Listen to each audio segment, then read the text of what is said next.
สบายดีFC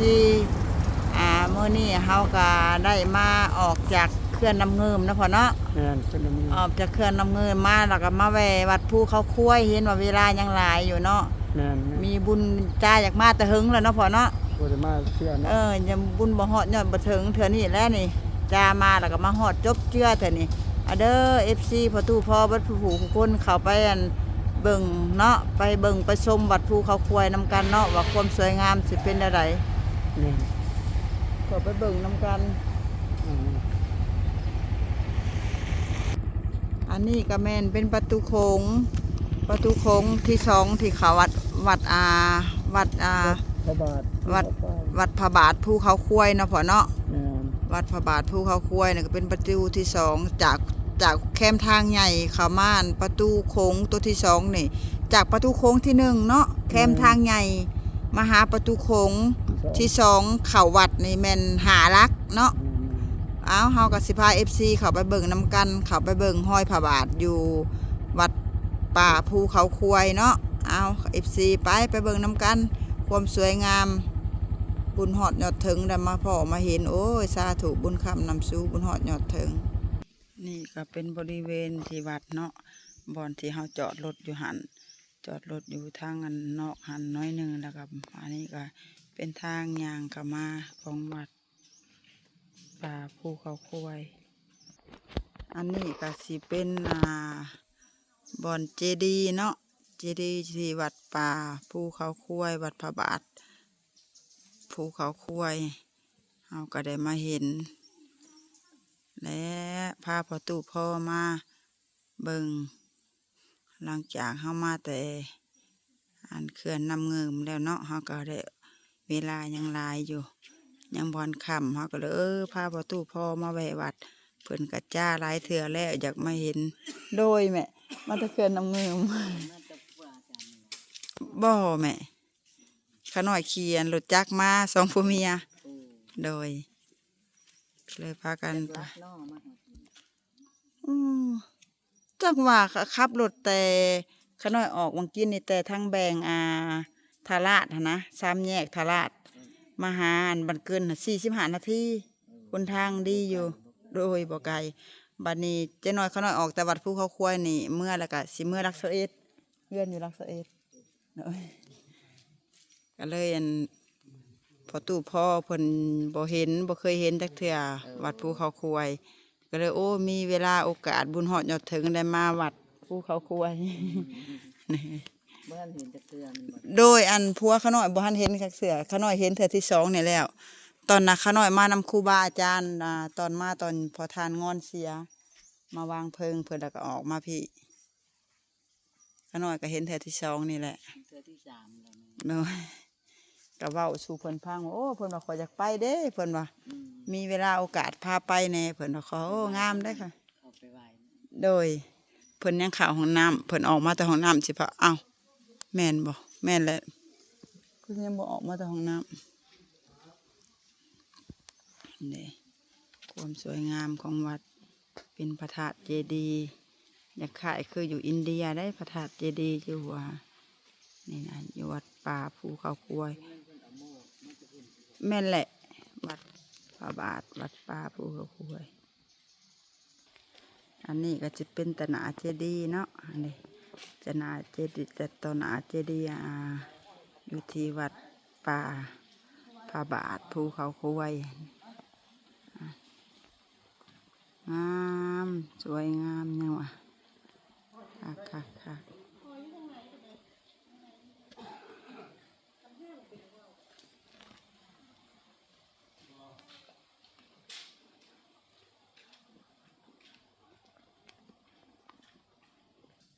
นี่ก็เป็นป้ายเนาะเพิ่นว่ายินดีต้อนรับสู่วัดป่าพระบาทภูเขาคุ้ยเพิ่นว่าบุญฮอดยอดถึงมื้อนี้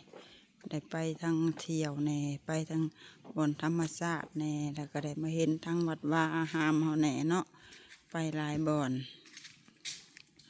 หลายทีโอ้ยจะแม่นงาม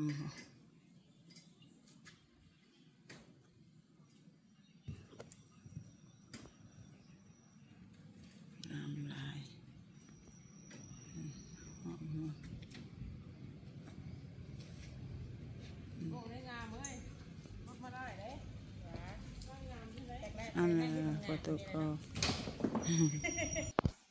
หูเสือทองเด้อนี่เสือนี่ก็แม่นเป็นปีที่เพิ่นสร้างเนาะปีปีพศ2551นะพ่อ51เพิ่นได้สร้างวัดป่าภูเขาควายนี้วัดพระบาทวัดป่าภูเขาควายอันนี้ก็แม่นเป็นประตูโค้งเป็นประตูที่เฮาสิเข้าไปอยู่ในบ่อนเข้าไปเบิ่งห้อยพระบาทเอาเด้อ FC ประตูพออันใดได้ขันเอามาแต่งขันแมน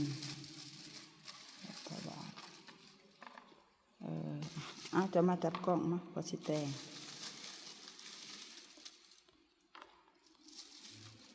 ประตูพอกำลังแต่งขัน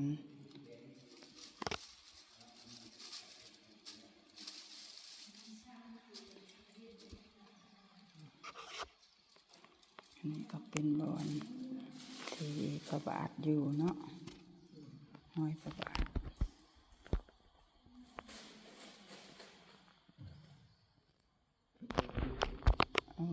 พูนเทียนมาใต้จ้ะพี่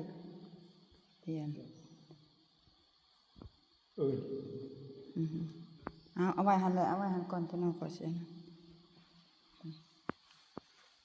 ใต้จะออกหันพามื่อนี้ก็ได้มีจุดธูปจุดเทียนอธิษฐานขอพรให้อยู่ดีมีแห้งให้มันให้ยืน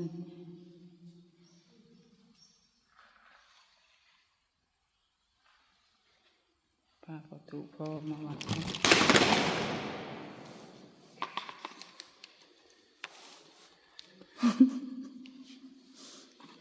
ไข่ออกน้ำไข่บอถึกแล้วตั้งสองข้างโอเคโอเคเอาไข่แล้วเอาโทรใส่ไข่พาออกแมน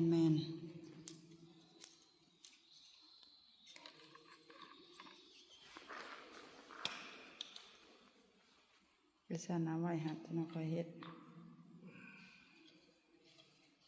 เอาไว้นะก่อน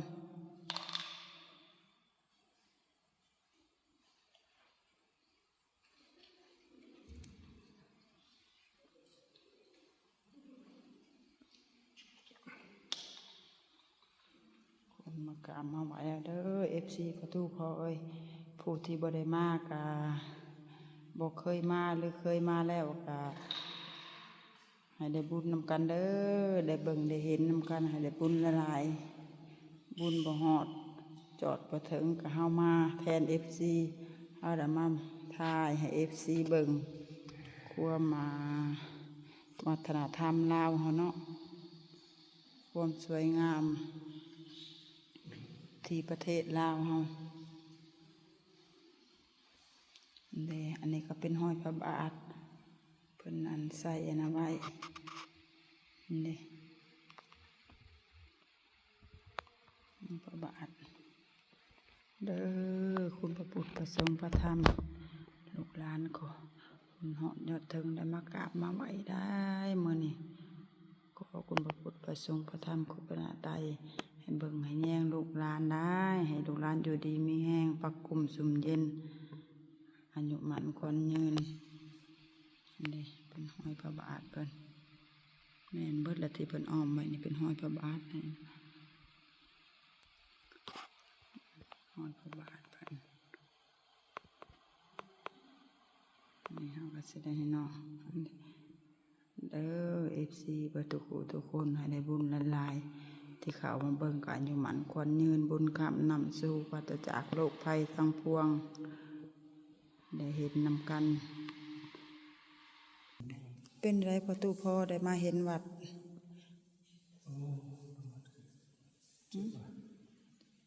ได้มาเห็นวัดเป็นอะไรวัดบุญฮอดยอดถึงเนาะ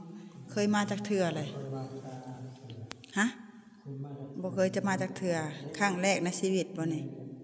โอ้ ได้ยินแต่สื่อผู้นั้นผู้นี้เว้าเนาะว่าวัดป่าภูเขาคุ้วยเนาะบัดมื้อนี้หันได้มาเองแม่นบ่ได้มาฮอดบุญฮอดยอดถึงบุญคำนำสู่อายุมั่นขวัญยืนให้ได้มาคู่ปีได้มากราบมาไหว้เพิ่นเนาะพ่อเนาะได้มากราบมาไหว้เพิ่นได้มาคู่ปีประตูพร